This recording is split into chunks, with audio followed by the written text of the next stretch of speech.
Welcome to Ruchika maths class. आज हम करेंगे एक्सरसाइज 2.4 क्वेश्चन नंबर 10। देखिए, सबसे पहले हम स्टेटमेंट रीड करेंगे। Factorise each of the following 27y cube plus 125 z cube. तो देखिए, अब ना ये दोनों का इंडिविजुअल क्यूब है, तो आपने ये आइडेंटिटी में कंफ्यूज नहीं होना। जो हमने पिछली आइडेंटिटी की थी वो थी a plus B whole cube. ठीक है जी, जो a plus B whole cube थी वो इक्वल होती है a cube plus B cube plus 3ab into a plus B. मतलब होल क्यूब में और इंडिविजुअल क्यूब में डिफरेंस होता है। तो यहाँ पे इंडिविजुअल क्यूब्स है, मतलब यहाँ पे ना तो कोई 3ab है ना इंटू a प्लस बी है। तो इसका मतलब हमें ये पता चल जाता है कि यहाँ पे ये वाली आइडेंटिटी अप्लाई होगी। तो a cube plus B cube किसके इक्वल होता है?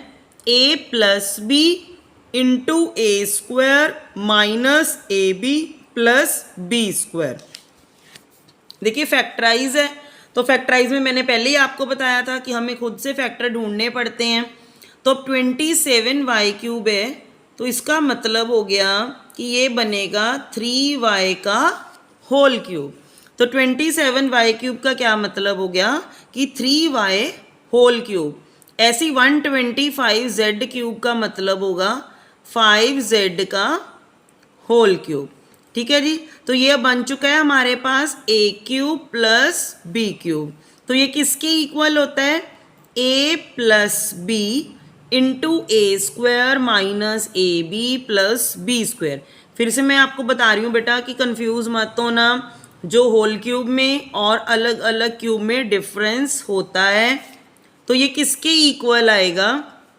a प्लस बी है, तो a प्लस बी का मतलब हो गया कि 3y प्लस 5। और आगे क्या है? a square. तो मेरा यहाँ पे a कितना है? 3y होल स्क्वायर लगाऊंगी। फिर है माइनस ए बी, मतलब a multiply b, 3y multiply 5z। इसमें भी आइडेंटिटी में साइन साथ में नहीं रखने, मतलब a की वैल्यू 3y है और b की वैल्यू 5z है। उसके बाद क्या है? B square. बी स्क्वायर का क्या मतलब है? 5z का स्क्वायर। अब देखो जी, ये किसके इक्वल आ जाएगा? 3y plus 5। अब 3y का होल स्क्वायर है, मतलब 3 3 ज़ा 9, 9y स्क्वायर, 3 5 ज़ा 15 और ये आ गया 15yz प्लस 5z का स्क्वायर मीन्स हो गया 25z स्क्वायर। तो ये आ चुका है हमारा आंसर। अब इसी का ही हम सेकंड पार्ट करेंगे। देखिए, इसी का ही देखिए, ये वाली मैं दोबारा से समझा रही हूँ। देखिए, 3y का स्क्वायर मतलब 3 3 ज़ा 9, 9y square, 3 into 5 15yz plus 5 5 ज़ा 25, 25z स्क्वायर। तो यहाँ पे हमारा ये आंसर आ जाएगा। अब हम इसका करेंगे सेकंड पार्ट। सेकंड पार्ट क्या है? 64m cube minus 343n cube. इसमें भी देखो वही है, a cube minus B cube है। इसमें कौन सी आइडेंटिटी लगेगी? माइनस वाली, जो हमने यहाँ पे लिखी हुई है।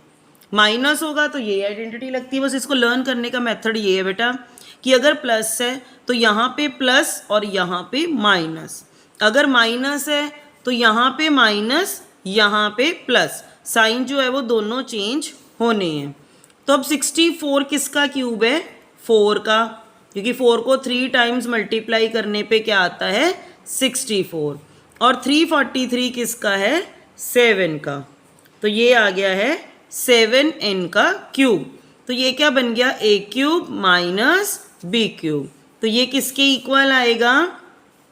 a माइनस बी, मतलब a कितना है? 4m माइनस b कितना है? 7n। ठीक है जी, तो ये क्या बन गया? a माइनस बी उसके बाद है ए स्क्वायर प्लस, क्योंकि मैंने क्या बताया था अगर माइनस की आइडेंटिटी है तो यहाँ पे माइनस यहाँ पे प्लस, ए बी मतलब 4m मल्टीप्लाई 7n। उसके बाद क्या है बी स्क्वायर, तो b का मतलब है 7n का स्क्वायर। देखिए मैं यहाँ पे लिख देती हूँ अगर आप कंफ्यूज हो रहे हो। a की वैल्यू है 4m और b की वैल्यू है 7n। तो ये क्या बन गया a minus B into A square plus A into B plus B square. तो ये क्या आ गया हमारा 4m माइनस 7n, 4 4 ज़ा 16m स्क्वायर, 4 7 ज़ा 28mn, 7 7 ज़ा 49n स्क्वायर। तो ये हो गया हमारा इसका आंसर।